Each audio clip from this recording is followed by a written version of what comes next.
أعوذ بالله من الشيطان الرجيم. بسم الله الرحمن الرحيم. Bismillahirrahmanirrahim. Assalamualaikum warahmatullahi wabarakatuh. Alhamdulillahi wa kafa. Wassalatu wassalamu ala rasulillahil mustafa wa ala alihi wa ashabihi wa man wafa. Amma ba'du. Para sahabat, syukur alhamdulillah pada kesempatan hari ini kita dipertemukan di majelis yang insyaallah barakah ini tanpa ada halangan suatu apapun. Kedua kalinya salawat dan salam semoga tetap tercurahkan kepada baginda Nabi Muhammad SAW yang telah menunjukkan kepada kita sebuah jalan kebenaran, yakni dinul Islam. Para sahabat, sejak video ini diambil sekitar tanggal 5 Dzulqa'dah 1445 Hijriah atau bertepatan dengan tanggal 13 Mei 2024, yakni kalau kemarin tanggal 12 Mei itu kloter pertama sudah diberangkatkan di wilayah Jawa Timur, tepatnya di Lamongan. Kemarin admin berkesempatan untuk mengantarkan keluarga yang alhamdulillah dipanggil oleh Allah Subhanahu wa taala untuk mendatangi Baitullah, ya. Alhamdulillah. Nah, di musim haji seperti ini alhamdulillah kiri kanan saudara kita, keluarga, tetangga kita yang sudah dipanggil oleh Allah berkesempatan untuk datang ke Baitullah menunaikan ibadah haji bersukacita. Tapi tidak sedikit di antara para sahabat, di antara teman-teman kita, bahkan orang tua admin sendiri itu masih menunggu beberapa tahun lagi untuk bisa mendapatkan jatah berangkat ke sana. Nah, fenomena yang sampai saat ini sangat hangat diperbincangkan di kalangan umat muslim adalah lamanya waktu tunggu para jamaah haji yang ingin berangkat ke Baitullah. Antara 20 sampai 30 tahun. Ini kalau usianya sudah lanjut, ini bagaimana menyikapi hal seperti ini? Di antara daftar tunggu yang sekian lama ini, apakah bisa tercatat sebagai pahala yang mengalir ketika harus menunggu seperti ini atau seperti apa? Nah, fenomena daftar tunggu yang terlalu panjang ini kalau kita melihat di dream.co.id, dikarenakan pelaksanaan ibadah haji berbeda dengan ibadah umroh, di mana ketika melaksanakan ibadah umroh, sahabat bisa melakukannya kapan saja. Sedangkan ibadah haji hanya dilaksanakan 1 tahun sekali. Karena hanya dilakukan 1 tahun sekali, hal inilah yang membuat antrian ibadah haji menjadi begitu panjang. Fenomena ini kerap dikeluhkan oleh umat Islam yang berniat menunaikan ibadah haji, apalagi jika kondisinya sudah lanjut usia.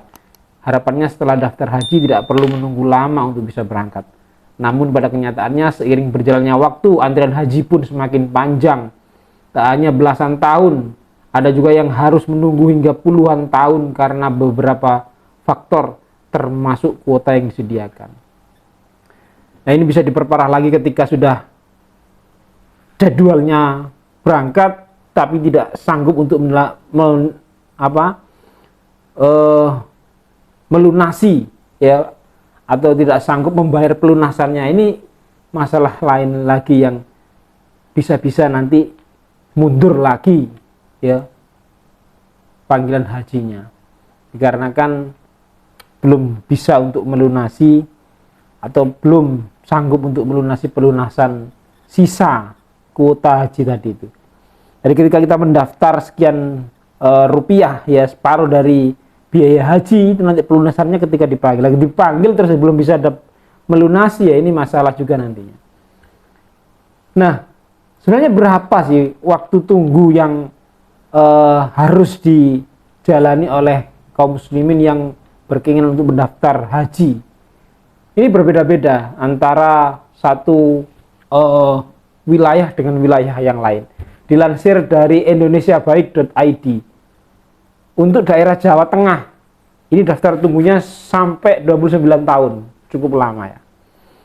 Daerah Jambi, DIY, ini sampai 30 tahun.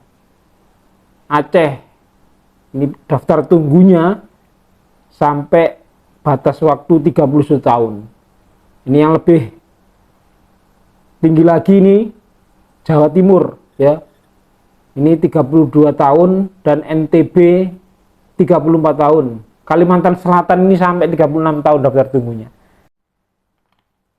Untuk mengetahui sikap apa yang harusnya diambil oleh seorang muslim ketika harus menunggu panggilan haji tersebut, kita simak penjelasan dari beliau Ustadz Syafiq Riza Basalamah. Masya Allah. Ya, yang jelas haji ini kata Allah, walillahi 'alan nasi hajjul baiti man istata'a ilaihi sabila. Kewajiban ini bagi yang punya kemampuan untuk berangkat ke sana. Kalau tadi dikatakan nganti, berarti kan belum punya kemampuan. Dia belum wajib pada waktu itu. Nanti ketika dia mampu, pas kuota dia keluar, memang tahun ini keluar, maka ya sudah berangkat dia. Terus apa yang perlu dilakukan dalam masa antrian ini? Nunggu yang belum tentu dia sampai umurnya ke sana. Iya itu.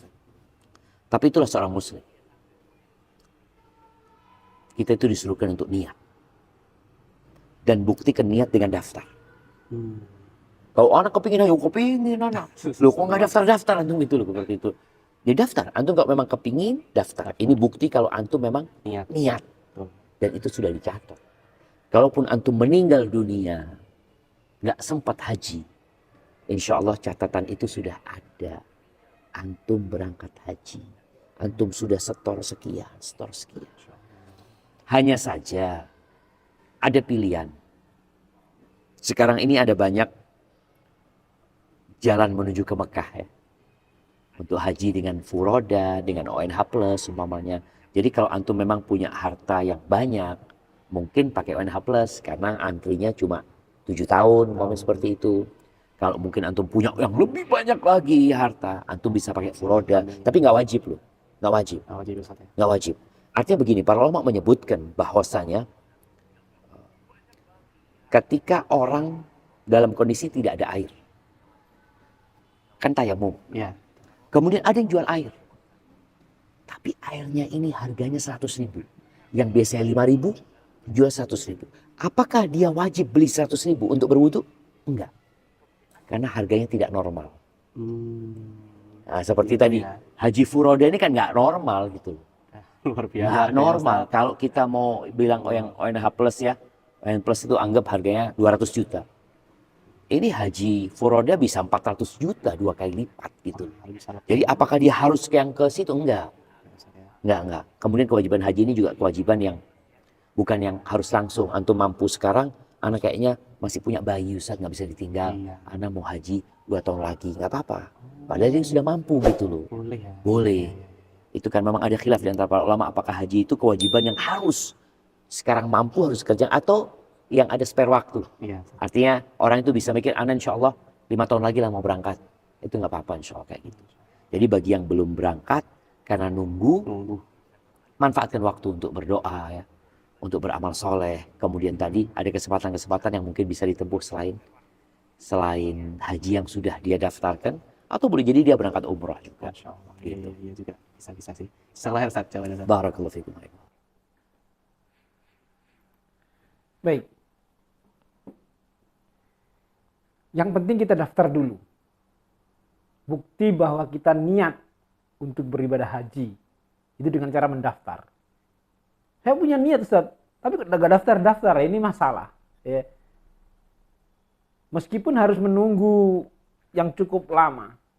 Nah, Ustaz Syafiq menjelaskan bahwa jeda waktu daftar sampai kuota itu terbit, kita perbanyak berdoa, mohon sama Allah Subhanahu wa taala, perbanyak amal soleh. Meskipun kita tidak sampai di kuota atau di waktu kita dipanggil untuk berangkat haji, dan kita sudah tidak cukup waktu, sudah meninggal, insya Allah kita sudah tercatat, sudah ada catatannya bahwa kita sudah store sekian, sudah mendaftar haji. Assalamualaikum warahmatullahi wabarakatuh.